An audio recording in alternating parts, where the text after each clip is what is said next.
trade.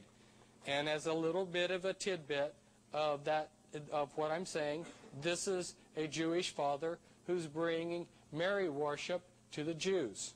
But the pyramid structure is too easy for people to see, so they've taken the deception to another height.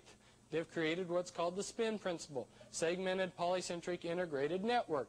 This is and here the spin principle is demonstrated by New Age teaching institutions. What you do is you set up many little what look like grassroots organizations. They're all spinning the same direction, and then if somebody tries to take one down, all they get is one little node and the network remains. And here's another example of the spin principle. This is by New Age groups, and this next transparency no longer applies since about 1950 because they are merging all the religions together.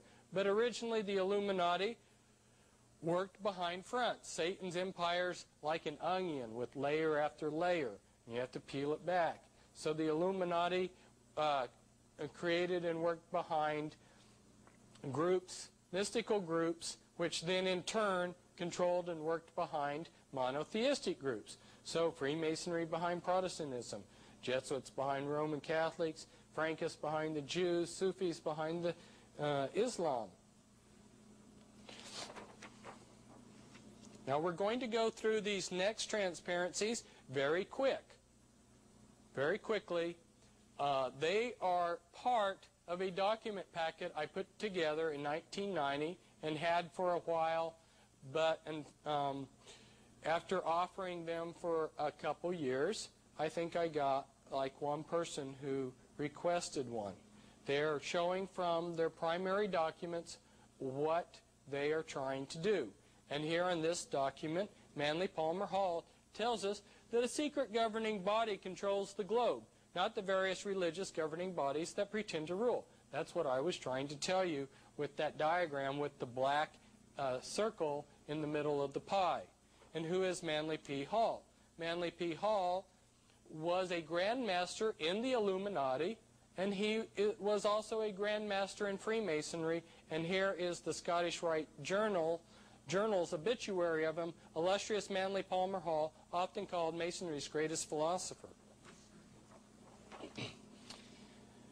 Now this is from Alice Bailey. She wrote The Externalization of the Hierarchy, and she was head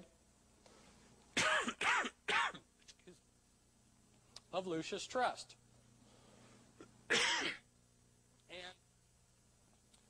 Lucius Trust, as so many of you already know, is a publishing company.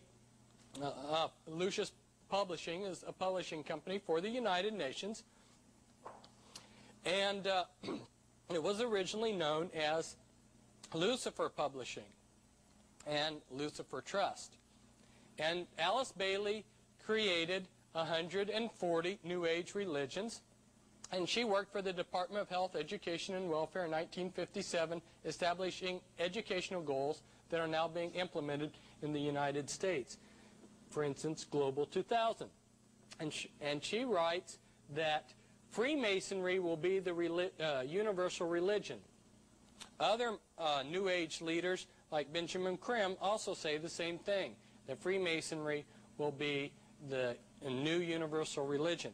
And she says that between the church and esoteric groups and Freemasonry, there is no disassociation between all of these.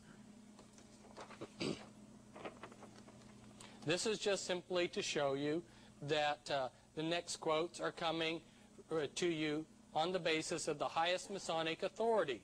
This is Ancient Mystic Oriental Masonry, written by Clymer, a high-ranking Freemason. And he tells us that Masonry is connected to the ancient systems of priesthood. And he lists the different ancient systems of priesthood of the mystery religions.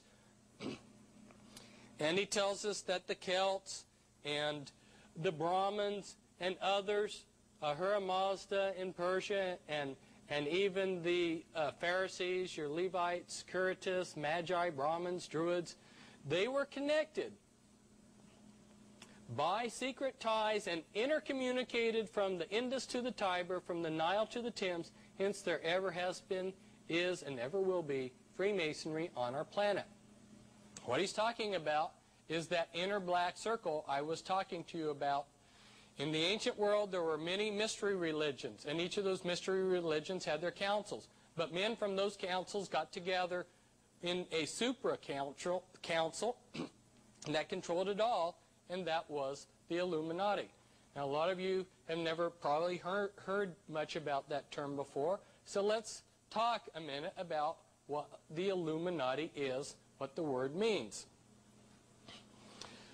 The mystery religions only went underground for a long period of time, but the priesthood always continued. You can't find any point in history where they were extinguished.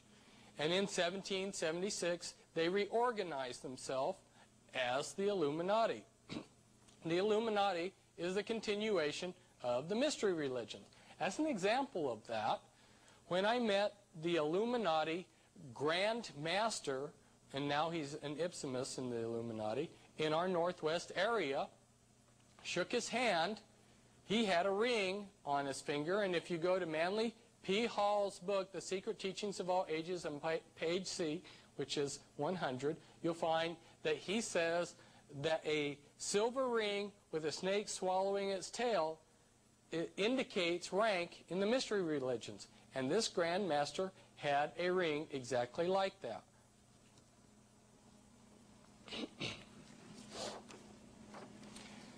And here is from Clymer's book again, and it says, so broad is the religion of Masonry, and so carefully all sectarian tenets excluded from the system, that the Christian, the Jew, and the Mohammedan, and all their numberless sects and divisions, may and do harmoniously combine in its moral and intellectual work with the Buddhist, the Parsi, the Confucian, and the worshiper of deity under every form. That's also a direct quote from Mackey's Masonic Jurisprudence. So you have two Masonic authorities there telling you the same thing, that Freemasonry is a universal religion. And here is Clymer again, and he says, Masonry is founded on the ancient wisdom religion, and when founded was not known as Freemasonry. And here is something from Morals and Dogma. When you become a 32nd degree Freemason, they give you Morals and Dogma to read and to carry around. And if you read in there, you will find that Albert Pike, who was the head of all Freemasonry in his day and known as the Pope of Freemasonry, says, Masonry is identical with the ancient mysteries.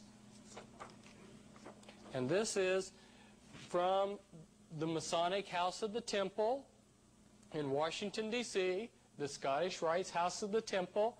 And there's another room in this building, which is a 14 by 25 room with 13 chairs, where the Grand Druid Council of the Illuminati meets. And here's from another Freemason, high-ranking, Foster Bailey, and he says, little as it may be realized by the unthinking Mason who is interested only in the outer aspects of the craftwork, the whole fabric of Masonry may be regarded as an externalization of that inner spiritual group whose members down the ages have been custodians of the plan, and as those to whom has been committed the working out of the will of God for the race of men. They assist at the unfolding of the consciousness of the candidate until the time comes when he can enter into light and in his turn become a light bearer, one of the Illuminati who can assist the lodge on high in bringing humanity to light. So he's telling us here that if you are selected as a Freemason, you may be able to go on and be one of the Illuminati. Here are a few of our presidents who were Freemasons in their Masonic garb. George Washington, Andrew Johnson, and you see William McKinley there, and William Taft and Theodore Roosevelt, and FDR, and Truman, and Ronald Reagan. And here's Alice Bailey again in her externalization of the hierarchy. And she tells us that in place of Christianity, the mystery religions will be restored by the church and Freemasons.